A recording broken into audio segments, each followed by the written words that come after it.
Hi, ఇవాళ తెలుసుకుందాం ఒక కపుల్ న్యాచురల్గా ట్రై చేస్తున్నారు అంటే ఏ టైంలో మరియు ఎన్నిసార్లు ఇంటర్కోర్స్ చేస్తే ప్రెగ్నెన్సీ ఈజీగా వస్తుందో. సో ఇది తెలుసుకోవాలంటే మనం ఫస్ట్ కొన్ని బేసిక్స్ తెలుసుకోవాలి. అది basics of menstrual cycle and ovulation. So ఆడవాళ్ళల్లో సహజంగా నెల మధ్యలో ఎగ్ రిలీజ్ అవుతుంది, దాన్ని ఓవ్యులేషన్ అంటాము.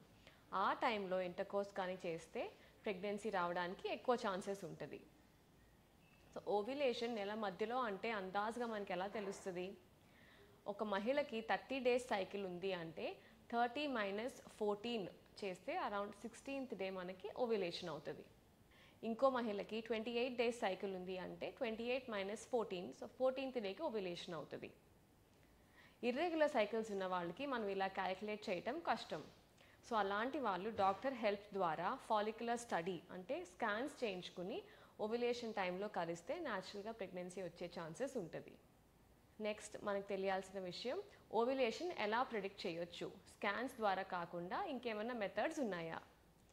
సో ఓవ్యులేషన్ అవుతున్నప్పుడు బాడీలో కొన్ని చేంజెస్ అవుతాయి. ఆ చేంజెస్ కనుక మనం గమనించుకుంటే న్యాచురల్ ఓవ్యులేషన్ ఎప్పుడు అవుతుందో మనం సస్పెక్ట్ చేయొచ్చు.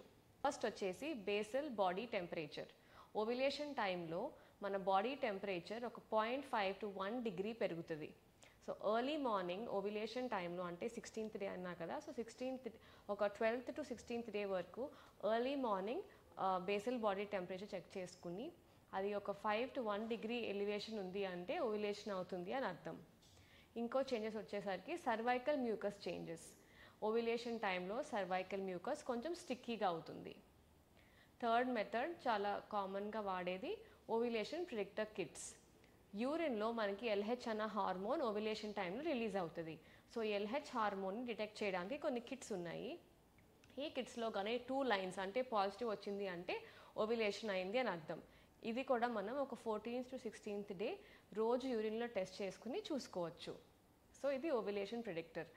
చాలా ఈజీగా ఇప్పుడు మనకి అవైలబుల్ ఉన్నాయి ఫోన్లో యాప్స్. సో కొన్ని యాప్స్ ఉన్నాయి, దాంట్లో కూడా మనం మన మెన్స్ట్రువల్ సైకిల్ ప్యాటర్న్స్ కనుక మనం లాగిన్ చేస్తే అంటే ఫ్లో ఎప్పుడు అవుతుంది, తర్వాత కొన్ని మీ ఓవ్యులేషన్ సిమ్టమ్స్ ఎప్పుడు అవుతున్నాయి అని మీరు లాగిన్ చేస్తే అది ఏఐ వాడి ఆర్టిఫిషియల్ ఇంటెలిజెన్స్ వాడి ఓవ్యులేషన్ టైం ప్రిడిక్ట్ చేస్తాయి. సో మనం మొబైల్ యాప్స్ ద్వారా కూడా మనం ఓవ్యులేషన్ని ప్రిడిక్ట్ చేయొచ్చు. నెక్స్ట్ వచ్చేసి ఎన్నిసార్లు కలవాలి. సో నేను చెప్పినట్టు ఓవ్యులేషన్ రోజు ప్లస్ ఓవ్యులేషన్ అయ్యే ముందు రోజులు కొన్ని రోజు ఒకసారి కలిస్తే చాలు. సో దీని బేసిస్ ఏంటి? ఓవ్యులేషన్ టైంకి మన ఫీమేల్ రీప్రొడక్టివ్ ట్రాక్లో స్పర్మ్ ఉంటే మనకి అది కలియక అవ్వి, ఎందుకంటే స్పర్మ్ ఒక 2 to 3 days కూడా ఫీమేల్ రీప్రొడక్టివ్ ట్రాక్లో లైవ్గా ఉంటాయి. సో 16th డే మీకు ఓవ్యులేషన్ అవుతుంది అంటే ఒక 13th to 16th డే రోజు ఒకసారి కలిస్తే సరిపోతుంది. నెక్స్ట్ క్వశ్చన్ కామన్గా అడిగేది, ఇంటర్కోర్స్ తర్వాత లేదా ఇంటర్కోర్స్ అప్పుడు ఏమైనా పొజిషన్స్ వాడాలా అని. సో ఇంటర్కోర్స్ అయ్యాక కొంచెం సేపు అలాగే పడుకుని ఉంటే ఒక 10 to 15 minutes ప్లస్ వెంటనే వాష్ చేసుకోకుండా ఉంటే మనకి ప్రెగ్నెన్సీ వచ్చే ఛాన్సెస్ పెరుగుతుంది. ఈవెన్ ఇంటర్కోర్స్ అయిపోయాక కూడా అంటే ఫర్టైల్ విండో అయిపోయాక కూడా healthy life style, healthy diet and adequate sleep and stress లేకుండా చూసుకోవటం కూడా ఇంపార్టెంట్. చివరిగా చెప్పేది, న్యాచురల్గా ప్రెగ్నెన్సీ రావాలి అంటే timing, technique and healthy life style చాలా ఇంపార్టెంట్.